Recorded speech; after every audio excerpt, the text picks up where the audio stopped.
Polls have just closed in a tight election in the eastern German state of Brandenburg. The incumbent Social Democrat Party has an extremely slight lead on the far-right Alternative for Germany, or AfD, according to early exit polls. The election has been a hard-fought race between the two parties. Exit polls put the centre-left Social Democrats on 31% of the vote, the AfD on 30%. The AfD results appear to add to their successes in the eastern state of Thuringia earlier this month. Their win was the biggest success for a German far-right party since the Second World War. The Conservative CDU is on 12%, the new leftist Conservative Sarah Wagenknecht Alliance, or BSW, 12%. The Greens on 5%, and the Left Party only 3%. Let's bring in DW's chief political correspondent, Nina Hase, at the SPD election party in Potsdam. What do you make of these extremely close results, Nina? Well, first up, Ben, sorry, I'm having to lift my arm in a weird position because otherwise I couldn't understand your question. But you asked me what this result means, and first up I want to say I'm standing here at the SPD election party in Potsdam, so the capital of this region here that surrounds Berlin, the German capital, and there were loud rounds of cheers and applause when those first exit polls came in just now a few seconds ago. So the relief that people here are feeling that their incumbent state premier Dietmar Woidke has apparently taken away the victory here in these crucial regional elections was palpable and is palpable. It is a neck-and-neck race. It has been a neck-and-neck race. We do have to stress again that this is something where we're still not 100% sure that this is in fact the result. So a couple of numbers are still going to be trickling in. We are relying on the figures provided to us by state broadcaster ARD and their polling institution. But for now, it's looking as though the far-right extremist AfD party has not taken away the victory. That was something that many here in this region had feared, that the region of Brandenburg would essentially become the second one in just a couple of weeks' time, where the far-right party AfD, the Alternative for Germany party, as they call themselves, would take away the victory in one of those eastern German states. Nina, can you explain why the results that we're getting through at the moment are so close?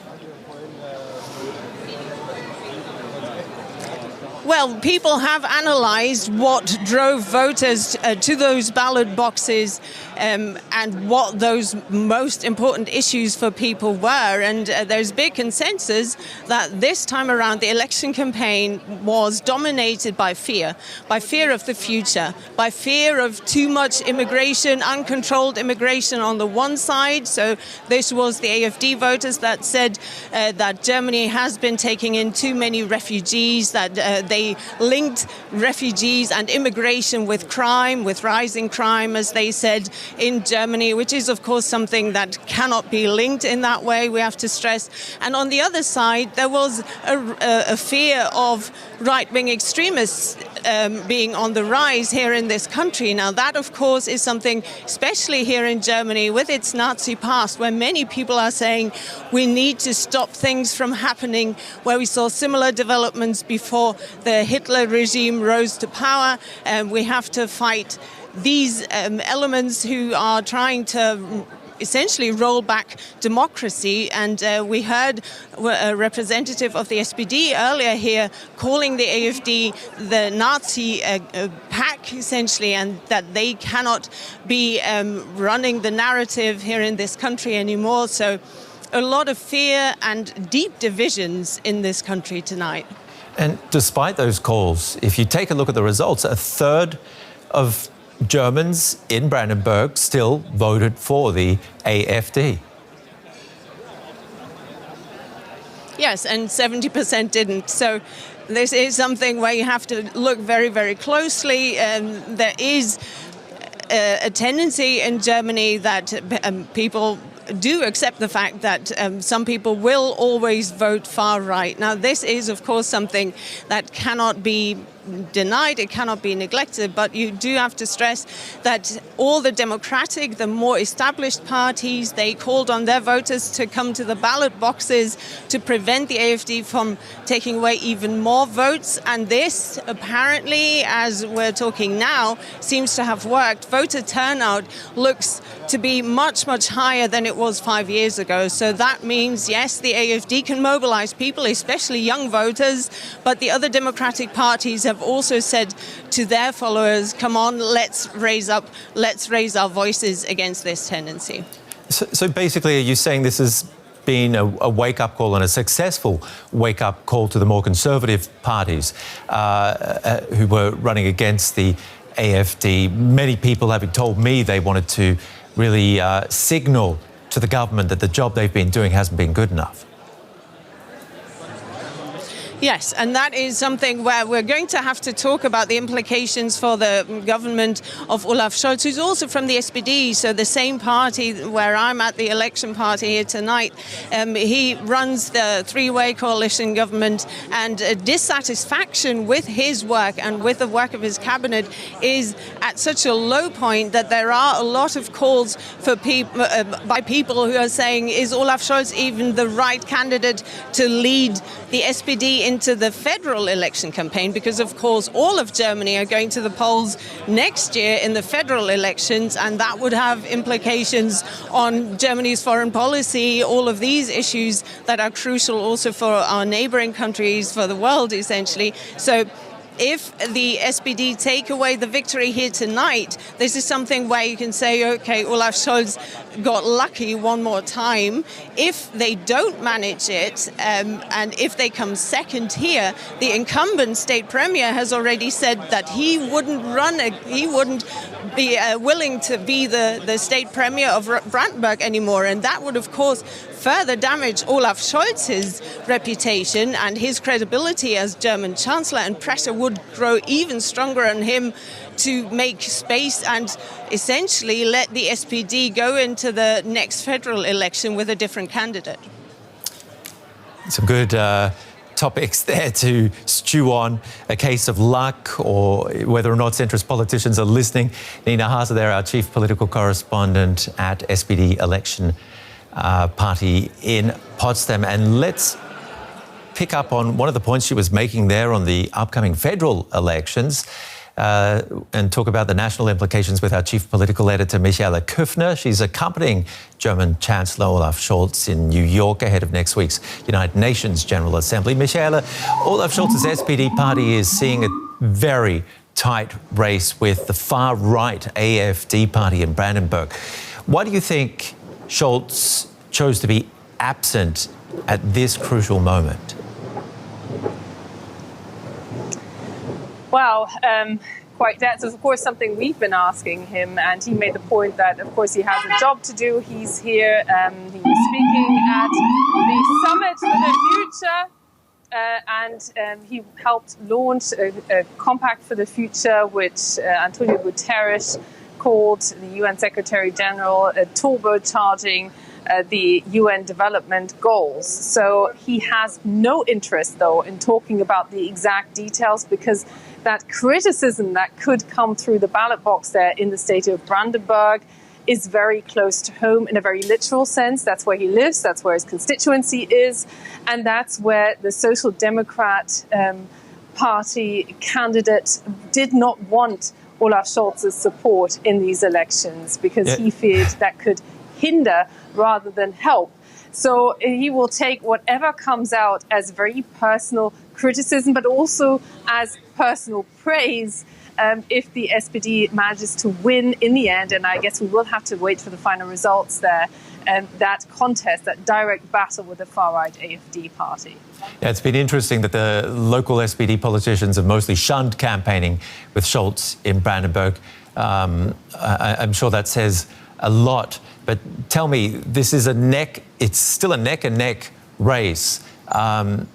Would you say that politicians are now listening to what the people want, the centrist politicians at least? I mean, some of these other parties, the far right or left, have been very active on social media, for example, talking to young people or communicating at least with many young voters and really picking up on social points that are important for many people in eastern states.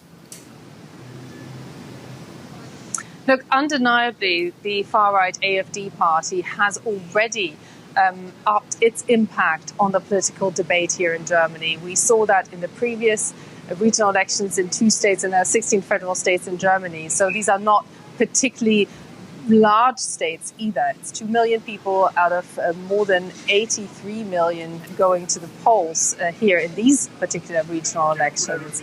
But they are increasingly driving the agenda.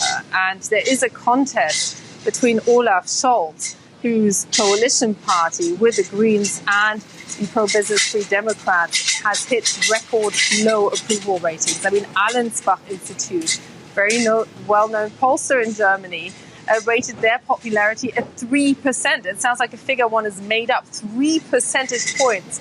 3% of people actually want this coalition to continue as is. So that already is a really bad record for Olaf Scholz, and a defeat against the far-right Alternative for Germany in his home state of Brandenburg, where he's been living for a very long time, despite the fact that he's from Hamburg initially.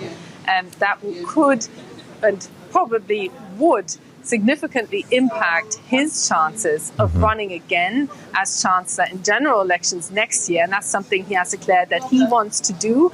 And he maintains there is no doubt within the party that he would be the man to do it. And Michele, what's this all say about Germany? Where does it put Germany and its standing in the world looking from outside where you are? Look, there's 2 ways of looking at it. I mean, it was a historic first when the far-right Alternative for Germany party won those regional elections, became the strongest party, although it won't form a government because no other party wants to govern with it, in the state of Thuringia at the beginning of the month. Internationally, one could even argue that Germany is almost late in a trend that is more of a shift to the right in Europe. And there seems to be a huge appetite for change, and a distrust of the established political parties. And that's something Olaf Scholz personally is facing right now, his Social Democrats. But that's also something the conservative CDU party will be up against, despite the fact that it has somewhat recovered after the Merkel years and shaped itself as a party that is now further to the right rather than centrist. Some within Angela Merkel's then own party said almost left-leaning. And that is a different spectrum that we're seeing shaping here. And we're also seeing an increasing fragmentation of the political spectrum with the Bündnis Sarah Wagenknecht, which is also a new player, which has both left and right-wing policies. So overall, it means less stability in the political system. Michele, stay where you are because I want to talk to you about Olaf Scholz's trip. We've heard that the German Chancellor is in New York ahead of next week's UN General Assembly. Earlier, world leaders adopted what the UN calls the Pact of the Future. Scholz said it would create more trust in the United Nations.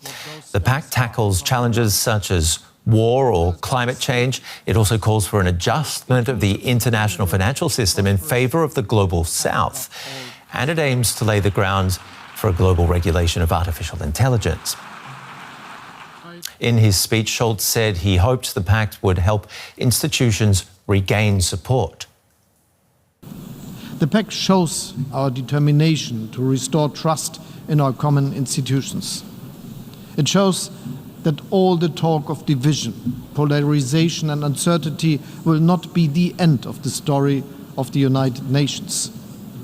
Because we still cooperate, we are still placing trust in one another, we are still committed to the principles of the Charter, and we are still willing to treat each other with respect and fairness. So, Michele, how much of a difference do you think this deal will make? Well, for now, it makes a huge difference in that, for once, it shifts away UN attention from the constant firefighting within these conflicts in the world.